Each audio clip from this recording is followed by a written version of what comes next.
Hello बच्चों, कैसे आप सब लोग।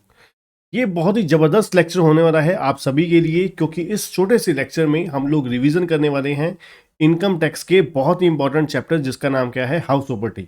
हाउस प्रॉपर्टी हमारा जो सेकंड हेड है, उसमें बहुत ही ज़बरदस्त तरीके से चार्ट के थ्रू, कलरफुल चार्ट के थ्रू हम लोग इस वीडियो में छोटे से लेक्चर में हम लोग रिवीजन करने वाले हैं पूरा का पूरा चैप्टर विद कलरफुल चार्ट। ठीक है बच्चों, तो मेरा नाम है सी ए संदीप अरोड़ा, और आज हम करने जा रहे हैं रिवीजन लेक्चर किस चीज़ का, हाउस प्रॉपर्टी का। और जो बच्चे हमारे चैनल पर नए हैं, चैनल को सब्सक्राइब करना और बेल आइकन दबाना मत भूलिएगा। तो चलिए स्टार्ट करते हैं। सबसे पहले अगर हम बात करें, सबसे पहले अगर हाउस प्रॉपर्टी इनकम अगर टैक्सेबल करनी है, मतलब जो रेंटल इनकम है हाउस प्रॉपर्टी हेड की आएगी, तभी हाउस प्रॉपर्टी हेड में एक रेंटल इनकम, अगर ये दो बेसिक कंडीशन पूरी हो जाए, मतलब बेसिस ऑफ चार्ज जो है, अगर ये कंडीशन फुलफिल कर देते हैं तो हमारी हाउस इनकम जो है हाउस प्रॉपर्टी हेड में टैक्सेबल होगी। पहला, नंबर एक, असेसी जो है वो क्या होना चाहिए, ऑनर या डीम्ड ऑनर। ऑनर क्या होता है, असेसी ऑनर होना चाहिए कहते हैं। ऑनर का मतलब क्या होता है, ऑनर का मतलब होता है जिसके नाम पे रजिस्ट्री है, कागज है ना, जिसके पास मालिकाना हक है ना, कागजों में जिसका नाम बोलता है, that is called owner of the property. पहले नंबर पे असेसी क्या होना चाहिए, ऑनर, या फिर वो क्या होना चाहिए, डीम्ड ऑनर। अब डीम्ड ऑनर का मतलब क्या होता है वो इसके बाद हम लोग समझते हैं। और दूसरा क्या है, प्रॉपर्टी जो है वो क्या होनी चाहिए, बिल्डिंग या लैंड अपार्टमेंट। बिल्डिंग का मतलब क्या होता है, जो घर रहने वाला है ना, घर, बिल्डिंग कोई भी हो सकती है, खाली रहने वाला नहीं, फैक्ट्री हो सकती है, कोई भी है ना, कोई भी अपना प्लेस हो सकता है, ऑफिस हो सकता है, कोई भी बिल्डिंग, मतलब जहाँ पर काम, फैक्ट्री हो सकती है, ऑफिस हो सकता है, कोई भी जगह है ना जहाँ पर चार दीवारी वगैरह पूरा सारा कुछ, अपना पानी की फैसिलिटी या फिर कोई इंडस्ट्री को रेंट पे दी गई है। ठीक है। और दूसरा लैंड अपार्टमेंट। लैंड अपार्टमेंट का मतलब जो बिल्डिंग के साथ कनेक्टेड एरिया होता है ना, जैसे कि पार्किंग का हो गया, ठीक है, और जो साथ में गार्डन वगैरह लगते हैं, वो सारे कुछ लैंड अपार्टमेंट हो जाते हैं। ठीक है। तो अब हम बात करते हैं किस चीज़ की, सेकंड जो मेन सबसे इंपॉर्टेंट पॉइंट जो हम बात कर रहे थे, डीम्ड ऑनर की। डीम्ड ऑनर का मतलब क्या होता है कि एक्चुअली में कागजों में इस बंदे का नाम तो बोलता नहीं, बट इसको क्या माना जाएगा, ऑनर माना जाएगा। नंबर एक, प्रॉपर्टी अगर इंडिविजुअल ने ट्रांसफर करी है अपनी स्पाउस को या माइनर चाइल्ड को। इंडिविजुअल ने प्रॉपर्टी ट्रांसफर कर दी है अपनी स्पाउस को, मान लीजिए इंडिविजुअल मैं हूँ और मैंने अपनी वाइफ को ट्रांसफर करी है या माइनर चाइल्ड को ट्रांसफर करी है, तो कहने को तो कागजों में तो ऑनर वो है, मेरी वाइफ या फिर मेरी डॉटर। ठीक है, माइनर चाइल्ड, चाइल्ड कुछ भी हो सकती है ना, डॉटर भी हो सकती है, सन भी हो सकता है। तो उस केस में जो डीम्ड ऑनर होगा वो मैं होऊंगा, मतलब इंडिविजुअल होगा, ट्रांसफर जो है वो डीम्ड ऑनर होगा। नंबर दो, अगर इंडिविजुअल ट्रांसफर करता है कैश, किसको, स्पाउस को। ठीक है। और स्पाउस उस कैश से क्या करती है, प्रॉपर्टी बाय कर लेती है। स्पाउस उस कैश से प्रॉपर्टी बाय कर लेती है। अब ऑनर तो वही है, ठीक है, बट इनकम टैक्स पर्पस के लिए जो डीम्ड ऑनर है वो कौन माना जाएगा, इंडिविजुअल, मतलब ट्रांसफर। टैक्सेबिलिटी मतलब राइज होगी in the hands of transferor. ठीक है जी। नंबर तीन, होल्डर ऑफ इम्पार्टिबल स्टेट। नंबर चार होता है, अगर एक कंपनी ने, एक कोऑपरेटिव सोसाइटी ने, एक एसोसिएशन ऑफ पर्सन ने अपने मेंबर को प्रॉपर्टी ट्रांसफर करी है, तो वो मेंबर क्या हो जाएगा, डीम्ड ऑनर हो जाएगा। नंबर पाँच, अगर एक पर्सन ने एक्वायर करी है property under the power of attorney, मतलब उस प्रॉपर्टी पावर ऑफ अटॉर्नी जो क्या है किसी इंडिविजुअल को दे दी गई है। ठीक है। अब वो ऑनर तो कागजों में कुछ और कोई और है, बट जिसको पावर, जिसके नाम पे पावर ऑफ अटॉर्नी ट्रांसफर की गई है, वो बंदा क्या हो जाएगा, वो हो जाएगा डीम्ड ऑनर। और नंबर छः पे हो जाएगा, a person who acquire a right in building, मतलब लीज पे अगर प्रॉपर्टी दी है और वो लीज कम से कम 12 साल की होनी चाहिए। तो ये कुल मिला के 6 केसेस हैं जिनमें डीम्ड ऑनर माना जाता है। उसके बाद अगर हम बात करें कौन कौन से केसेस में house property income fully exempt होगी, ठीक है, और जैसे क्या है, नंबर एक, इनकम फ्रॉम फार्म हाउस है। उसके बाद आपका एक्सू वन प्लेस ऑफ एक्सूलर है। लोकल अथॉरिटी को प्रॉपर्टी इनकम आई है। अप्रूव्ड साइंटिफिक रिसर्च एसोसिएशन को प्रॉपर्टी इनकम आई है। एजुकेशनल इंस्टीट्यूशन को या हॉस्पिटल वगैरह को रेंटल इनकम आई है। उसके बाद क्या है, ट्रेड यूनियन को कोई प्रॉपर्टी इनकम आई है, या फिर पॉलिटिकल पार्टी ने इनकम अर्न करी है रेंटल। और लास्ट, चैरिटेबल प्रॉपर्टी जो क्या है, एक चैरिटेबल इंस्टीट्यूशन ने चैरिटेबल पर्पस के लिए प्रॉपर्टी हेल्ड की गई थी और रेंट पे किसी को दी है, उससे रेंट रिसीव हुआ है, तो वो रेंटल इनकम एग्जम्प्ट हो जाएगी। ठीक है जी, इन 8 कैटेगरी में house property income fully exempt हो जाएगी। ठीक है जी, चलिए अब हम बात करते हैं अनरिलाइज रेंट की। अब आपको पता है अनरिलाइज रेंट क्या होता है।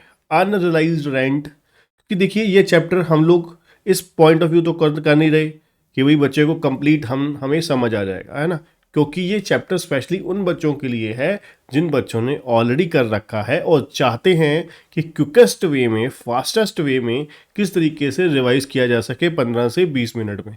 तो उसके उन बच्चों के लिए मैं एक बहुत ही ज़बरदस्त तरीका अपना रहा हूँ। ठीक है जी, जो क्या है एक्चुअली में बच्चों को बहुत ही हेल्प करेगा। ठीक है, तो यहाँ पर अनरिलाइज रेंट से मतलब आप लोगों को पता है कि जो रेंट ऑनर जो प्रॉपर्टी का है वो रियलाइज नहीं कर पाया, उसको हम लोग क्या बोलते हैं, अनरिलाइज्ड रेंट। अब अनरिलाइज रेंट की डिडक्शन तभी मिलती है अगर ये 5 कंडीशन हम लोग सेटिस्फाइड करते हैं। 5 कंडीशंस क्या है? पहली बात तो अनरिलाइज रेंट आपको समझ लग गया कि अनरिलाइज रेंट क्या है, जिसके अगेंस्ट हम लोग expenses claim sorry loss claim तभी कर सकते हैं अगर ये 5 शर्तें पूरी हो जाएं। ठीक है जी, तो शर्तें क्या है? पहली बात, टेनेंसी बोनाफाइड होनी चाहिए। दूसरा, जो किराएदार है वो बिल्डिंग को खाली कर गया है। नंबर 3, जो किराएदार है ऑनर का कोई और प्रॉपर्टी को ऑक्यूपाई करके नहीं बैठा हुआ। नंबर 4, ऑनर ने, यहाँ पे टेनेंट लिखा है सॉरी, अपना ऑनर ने जो नेसेसरी स्टेप्स थे मकान को खाली करवाने के लिए, बिल्डिंग को खाली करवाने के लिए, वो नेसेसरी स्टेप उठाए हैं। और लास्ट में क्या है, असेसी ने नेसेसरी एक्शन लिया है रेंट को रियलाइज करने के लिए, मतलब जो भी कोशिश बन पड़ती थी उसने करी है, उसके बावजूद भी रेंट रियलाइज नहीं हुआ। तो ये सिंपल 5 शर्तें हैं। टेनेंसी क्या होना चाहिए? टेनेंसी बोनाफाइड होनी चाहिए, किराएदार ने मकान खाली कर दिया है। नंबर 3, जो किराएदार है कोई और प्रॉपर्टी ऑक्यूपाई करके नहीं बैठा हुआ मकान मालिक की, असेसी की मतलब। और 4, असेसी ने नेसेसरी स्टेप्स लिए हैं रेंट को रिकवर करने के लिए। नंबर 5, असेसी ने नेसेसरी एक्शन ले लिए हैं मकान को खाली करवाने के लिए। ठीक है जी, तो इन 5 कंडीशन पूरी होने पर क्या होगा, अनरियलाइज रेंट की डिडक्शन क्लेम हो जाएगी। ठीक, तो अगर अब अनरियलाइज रेंट की रेलिवेंसी कहाँ पर होती है? सबसे पहले अगर हम बात करें income from house property calculate करने के लिए हमारे पास फॉर्मेट क्या होता है। सबसे पहले हम लोग क्या करते हैं, परफॉर्मा क्या होता है, ग्रॉस एनुअल वैल्यू GAV, उसमें से माइनस करते हैं municipal taxes. Municipal taxes less करके जो वैल्यू आती है वो होती है, उसे बोलते हैं net annual value. Net annual value में से हम लोग लेस करते हैं deduction under section 24। Deduction under section 24 में पहली डिडक्शन होती है standard deduction at the rate of 30% of NAV, मतलब जो NAV आई है उसका 30% स्टैंडर्ड डिडक्शन होगी। ठीक, number 2, interest on borrowed capital, मतलब section 24 clause B, interest on borrowed capital minus होने के बाद जो वैल्यू आएगी उसे हम बोलेंगे taxable income from house property. ठीक है जी, अब 1 बाय 1 स्टेप करेंगे। सबसे पहले GAV, ग्रॉस एनुअल वैल्यू निकालने के लिए हमें 3 स्टेप से गुजरना पड़ेगा। ठीक है जी, तो ये स्टेप्स कौन कौन से हैं हमारे पास? हमारे पास पहला स्टेप है म्युनिसिपल रेंटल वैल्यू और fair rental value whichever is higher, मतलब म्युनिसिपल कॉरपोरेशन ने जो वैल्यू तय की है और जो फेयर रेंटल वैल्यू मतलब मार्केट में जो किराया है इस बिल्डिंग का, उन दोनों का विच एवर हायर फिगर उठाएंगे और जो स्टेप 1 का आंसर आएगा उसको कंपेयर करेंगे स्टैंडर्ड रेंटल वैल्यू के साथ। स्टैंडर्ड ऑफ प्रॉपर्टी एक्ट के अकॉर्डिंग रेंट तय किया जाता है कि इतना रेंट हो सकता है इस प्रॉपर्टी का। तो फिर उस सेकंड केस में हम विच एवर इज लेस लेंगे, स्टेप 1 का जो आंसर आया और standard rental value whichever is less, जो आंसर आया उसे बोलेंगे हम ERV, expected rental value. Expected rental value को कंपेयर करेंगे किसके साथ? एक्चुअल रेंट के साथ।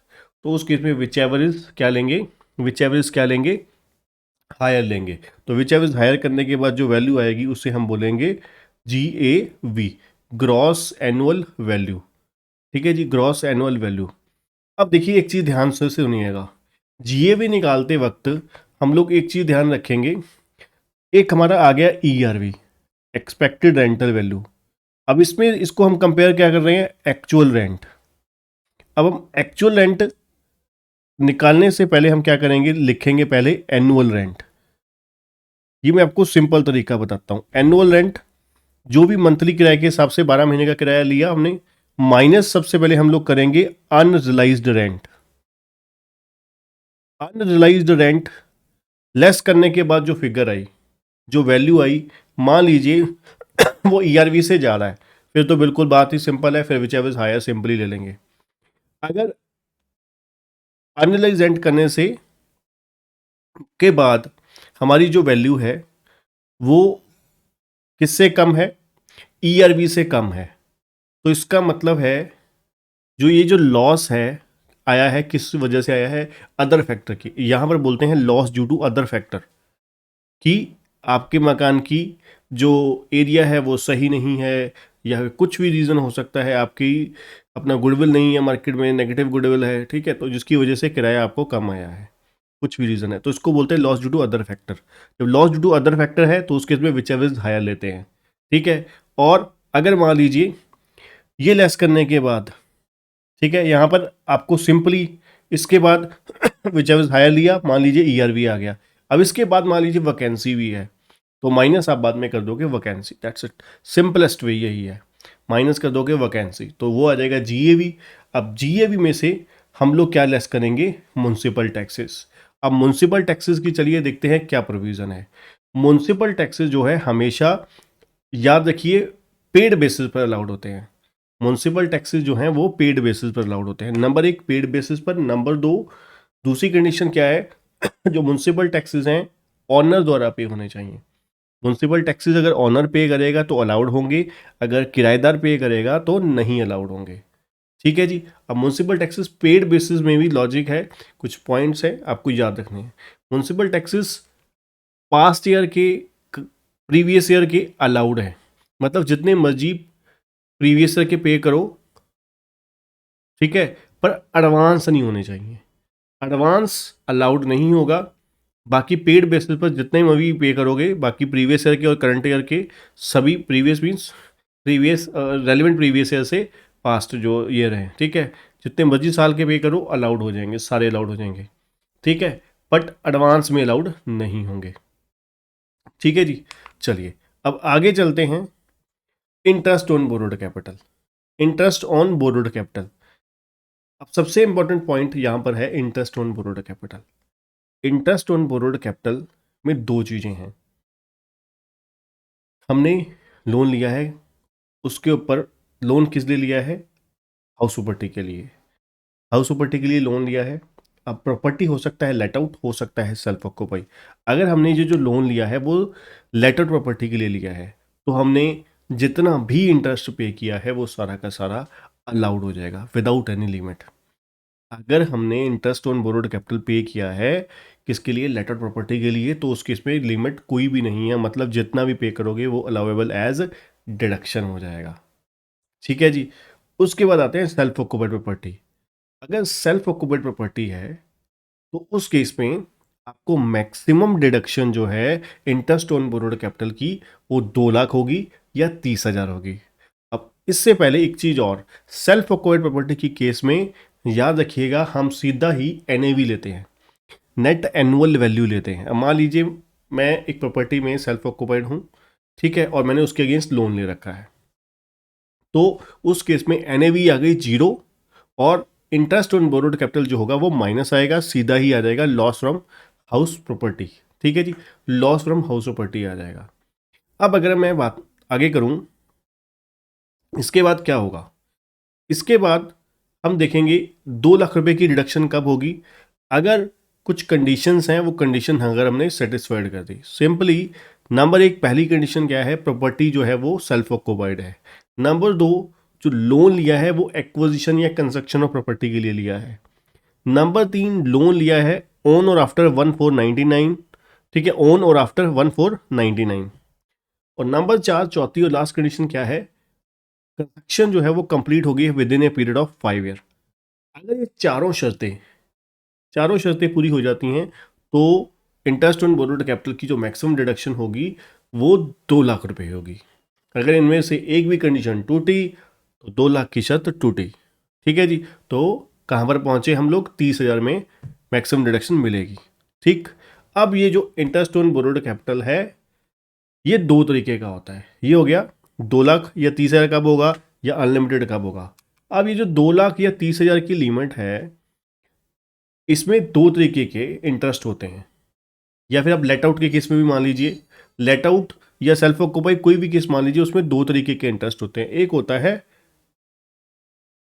प्री कंस्ट्रक्शन इंटरेस्ट, एक होता है पोस्ट कंस्ट्रक्शन इंटरेस्ट। मतलब कंस्ट्रक्शन कंप्लीट होने से पहले का इंटरेस्ट, कंस्ट्रक्शन कंप्लीट होने के बाद का इंटरेस्ट। कंस्ट्रक्शन कंप्लीट होने से पहले का इंटरेस्ट कितना होगा, क्या होगा। अब देखिए बड़ी सिंपल सी बात है, प्री कंस्ट्रक्शन इंटरेस्ट जो है जितना भी होगा, जितना भी अभी हम कैलकुलेट करने का प्रोसेस देखेंगे, वो 5 इक्वल एनुअल इंस्टॉलमेंट में अलाउड हो जाएगा। 5 इक्वल एनुअल इंस्टॉलमेंट में अलाउड हो जाएगा। ठीक है। जिस साल भी एलिजिबिलिटी बनती है वो टोटल 5 इक्वल इंस्टॉलमेंट में अलाउड हो जाएगा। और जो पोस्ट कंस्ट्रक्शन इंटरेस्ट है जितना भी बनेगा सेम ईयर का, उसी साल में इमीडिएटली अलाउड हो जाएगा। अब प्री कंस्ट्रक्शन इंटरेस्ट कैलकुलेट कैसे करना है। प्री कंस्ट्रक्शन इंटरेस्ट जो है स्टार्ट कब कौन सी डेट से होगा, date of construction, commencement of construction, और date of loan whichever is later. अब मान लीजिए हमने कंस्ट्रक्शन पहले शुरू कर दी, लोन बाद में लिया। जब लोन ही बाद में लिया है तो इंटरेस्ट भी तो बाद में पे करेंगे, है ना। लोन बाद में लिया है तो कंस्ट्रक्शन भी, वहाँ पर ब्याज भी तो बाद में पे करेंगे। तो कौन सी डेट से शुरू हो जाएगा, डेट ऑफ लोन से। और अगर कंस्ट्रक्शन बाद में शुरू करी है, लोन पहले ले लिया है, तो आप कंस्ट्रक्शन इंटरेस्ट एलिजिबल इंटरेस्ट किसके लिए मांग रहे हो, कंस्ट्रक्शन के लिए। कंस्ट्रक्शन तो आपने बाद में शुरू करी है, तो इसलिए विच एवर लेटर होता है। तो डेट ऑफ कंस्ट्रक्शन और date of taken of loan whichever later, यहाँ से कमेंस हो जाएगा पीरियड। और एंड कब होगा, जब कंस्ट्रक्शन कंप्लीट हुई उससे जस्ट पिछला 31 मार्च। ठीक है जी। अब मान लीजिए 31 दिसंबर 22 को कंस्ट्रक्शन कंप्लीट हुई। 31 दिसंबर 22 को कंस्ट्रक्शन कंप्लीट हो गई। ठीक है। तो हम क्या डेट लेंगे, 31 मार्च 2022। ठीक है जी। और मान लीजिए कंस्ट्रक्शन शुरू हुई है या लोन लिया है, सेम डेट को मान लेते हैं। ये आप मान लीजिए 1 जून 2018। ठीक है। तो यहाँ से लेकर यहाँ तक का जो पीरियड होगा वो प्री कंस्ट्रक्शन इंटरेस्ट होगा। और पोस्ट कंस्ट्रक्शन इंटरेस्ट क्या होगा, 1 अप्रैल 2022 से पोस्ट कंस्ट्रक्शन इंटरेस्ट अलाउ हो जाएगा। अब कौन सी डेट तक, अब मान लीजिए लोन चल ही रहा है, अभी नहीं हमने रीपे किया, तो 31 मार्च 2023 तक जितना भी हमने पे किया interest, that is post construction interest. ठीक है जी। तो ये कंप्लीट फंडा pre construction post construction interest का है। ठीक है जी। अब अगर मैं बात करूं लास्ट, अगर हम सबसे बड़ा जो टॉपिक बनता है अगर हाउस प्रॉपर्टी सेल्फ ऑक्यूपाइड है और असेसी के पास, इंडिविजुअल के पास एक से ज़्यादा, दो से ज़्यादा, पहले एक होता था फिर अमेंडमेंट आई उसके बाद 2 हो गया। ठीक है जी। अगर 2 से ज़्यादा रेजिडेंशियल हाउस प्रॉपर्टी है एसएससी के पास, तो उसे क्या करना होगा, 2 हाउस प्रॉपर्टी को हम लोग क्या मान लेंगे, सेल्फ ऑक्यूपाई, और उसके ऊपर वाली जितनी भी प्रॉपर्टी होंगी वो deem to be let out हो जाएंगी, deem to be let out हो जाएंगी। अब मान लीजिए एक इंडिविजुअल के 3 केसेस हैं, तो सॉरी अपना 3 प्रॉपर्टी है।